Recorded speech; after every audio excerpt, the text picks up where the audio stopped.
Episode की starting वहीं से होती है जहां पर ख़त्म हुआ था। पिछले एपिसोड में मास्टर ने च्यांग से पूछा था कि तुम्हारे चेहरे पर ये घाव कैसे।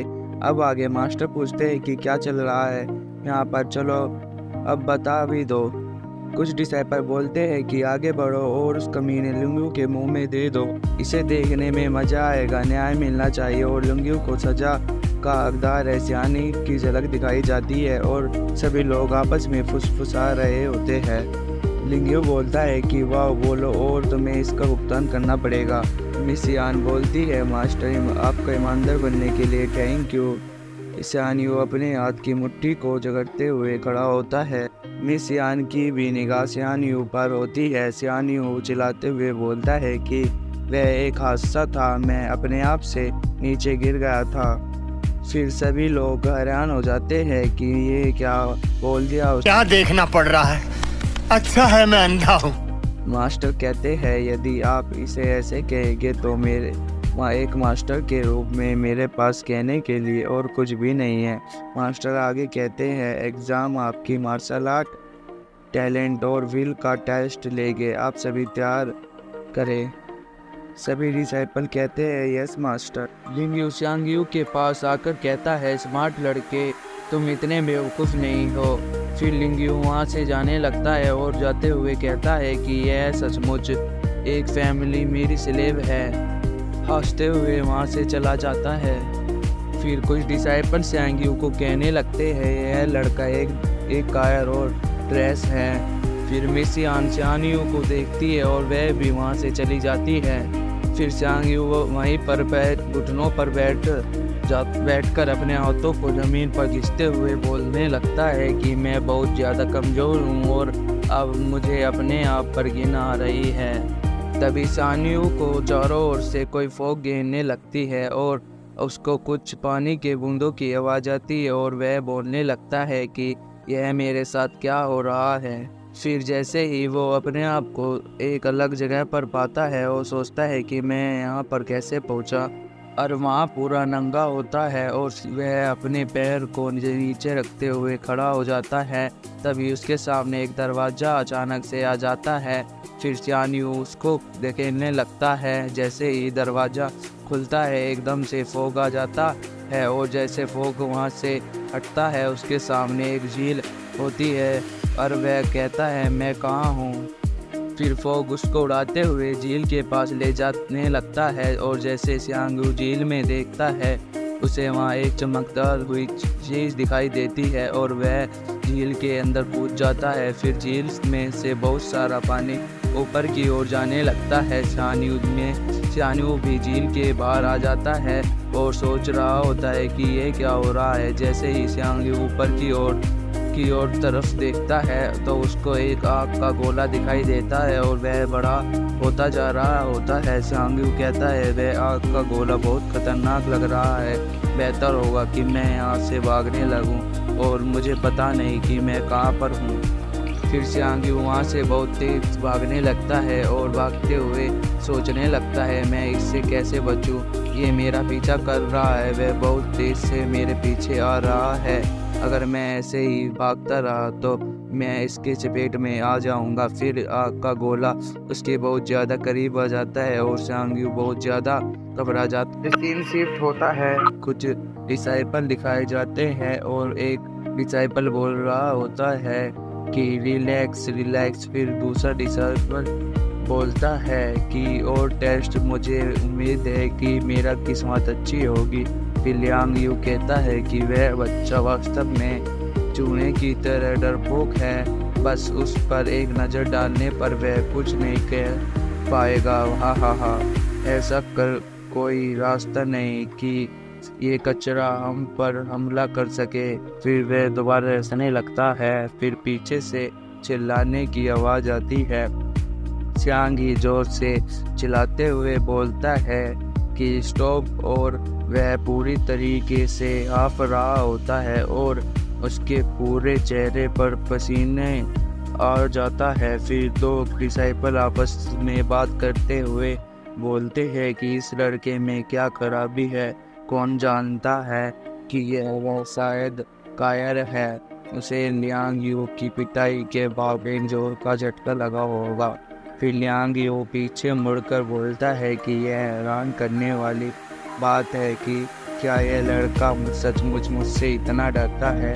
फिर जिंग ही सोचता है कि बस फिर क्या हुआ, ऐसा लगता है मानो मैं किसी और दूसरी दुनिया में पहुंच गया था। क्या वह एक सपना था? यह बहुत ये लग रहा था। फिर मास्टर कहते हैं कि ये लड़का।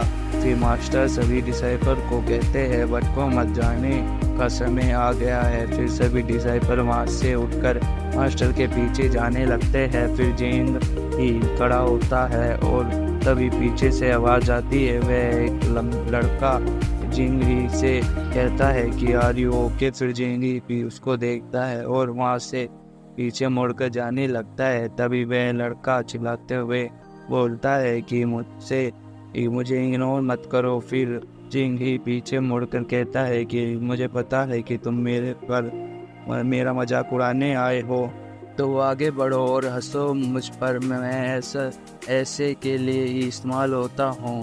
फिर वह लड़का हंसते हुए बोलता है कि आपको कुछ गलतफहमी हुई है, मैं यहाँ पर हंसने के लिए नहीं आया हूँ। फिर वह लड़का ज्ञान की बात फैलते हुए कहता है कि यदि महिला चाहती कि मैं उसके सामने घुटने के बल बैठ जाऊँ तो मेरे पास क्या विकल्प होता। हम छोटे फैमिली के मेंबर के पास कोई अलग तरीका नहीं होता। हालांकि मैं आपको बता दूं कि महिला बहुत दयालु होती है और कभी भी मुझे घुटने टेकने पर मजबूर नहीं करेगी। हम किसी भी अपनी फैमिली के विरुद्ध कभी कोई कार्य नहीं करते हैं। एक आम आदमी को कब गुस्सा आता है इसकी परवाह नहीं करनी पड़ती, लेकिन हमें अपनी फैमिली के बारे में सोचना होता है। जो लोग आप पर हंसते हैं वे बिना किसी चिंता के लापरवाह की तरह हंसते रहते हैं और जिन्हें दूसरों की परवाह करने की जरूरत नहीं होती है। फिर वह लड़का आगे बोलता है कि लियांग यू के सेवा करने आसान होता है। अपने दोस्तों से गाली खाने के बावजूद अपने गुस्से पर काबू पाने के लिए सच्ची हिम्मत की जरूरत होती है। फिर जिंग ही सोचता है कि बहुत अच्छा लड़का है। फिर वह लड़का अपना हाथ आगे बढ़ाते हुए कहता है कि मैं लिंग होंग किसियान्यांग शहर से हूँ, क्या तुम मुझसे दोस्ती करना चाहोगे। फिर जिंग ही अपना हाथ बुलाते हुए कहता है कि मैं जिंग हूँ, तुमसे मिलकर मुझे अच्छा लगा। फिर हमें टेस्ट हॉल दिखाया जाता है, इसे देखकर लिंग होंग बोलता है कि ये बहुत खूबसूरत है, इतनी बड़ी जगह। फिर मास्टर कहते हैं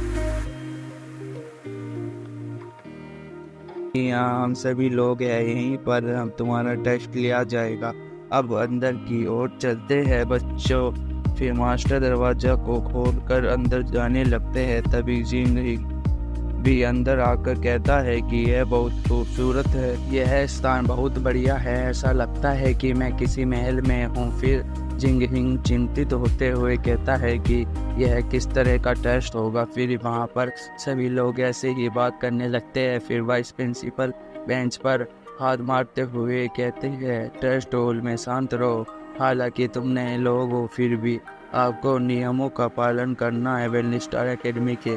फिर वह अपना इंट्रोडक्शन देते हुए कहते हैं कि मैं वेलनेस स्टार एकेडमी का वाइस प्रिंसिपल हूँ, मेरा नाम जूही है, आपका आज के टेस्ट के लिए आया हूँ। फिर मास्टर आगे बताते हैं कि प्रत्येक टेबल पर आपको 700 लाल क्रिस्टल दिखेंगे। आपको इन क्रिस्टल को अपने दिमाग से महसूस करना होगा ताकि हम आपके डिटरमाइंड टैलेंट को देख सकें। जो बच्चे 2 लाल सोल क्रिस्टल को महसूस कर सकते हैं वे क्लास में भाग लेने के लिए योग्य हो जाएंगे।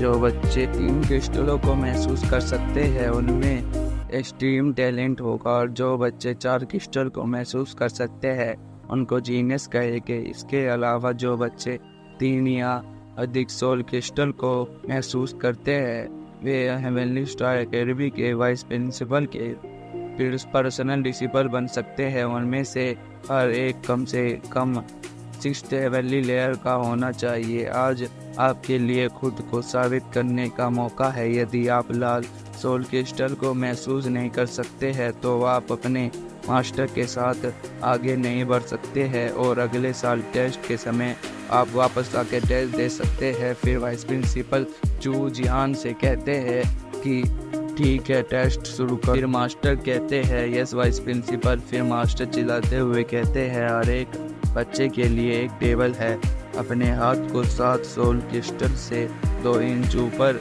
रखो और उनका होने की महसूस करने की कोशिश करें। टेंशन लेने की कोई ज़रूरत नहीं है, सब कुछ ठीक रूप से होगा। लाइक एंड सब्सक्राइब करें। एपिसोड यहीं खत्म होता है।